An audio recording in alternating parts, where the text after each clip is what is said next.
concerns with the new lottery system with the high school admissions. So there's a question on that. Many parents and students feel that the new lottery system for high schools is unfair because it doesn't matter how much a student studies, they won't get into the high school of choice, even though they technically qualify. Parents were not engaged on the newly announced high school admissions policy, which places students with an 80 grade point in the same lottery group as students with a 99 grade point average.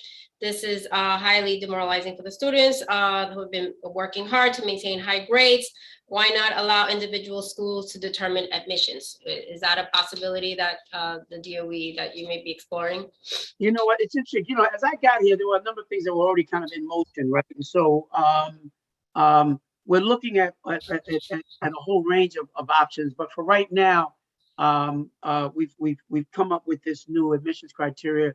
We had to make a decision because parents need to make decisions on admissions sooner rather than later. I'm joined tonight by Sarah, who heads this work for us at New York City Public Schools. Sarah, are you on? Yes, I am. Good evening, everybody. Hi, Sarah Kleinhandler. Could you just, because you know this is a big issue and we hear about it a lot, particularly a lot of constituents in Queens, right? And so, can you just come in and explain a little bit about what this admissions policy looks like? Yeah, sure. Thank you very much, Chancellor.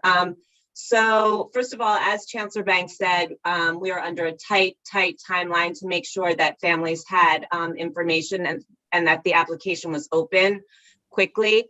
I want to say that what we're doing this year is an interim step and it preserves academic standards at the screened schools. And so the schools that were screened last year continue to be screened. The criteria that we're using for students this year is their highest course grades from across final 7th grade grades and first marking period 8th grade grades. So we're really playing to everybody's strengths by using their highest course grades from either 7th grade or 8th grade.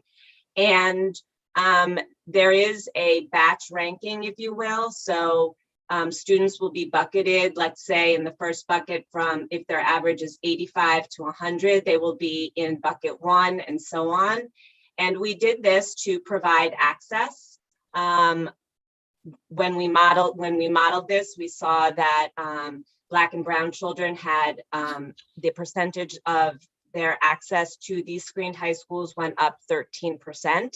And so in line with what Chancellor Banks spoke about earlier tonight, we think that this is a good step for this year, and we are committed to listening to communities and engaging for the following high school admissions cycle.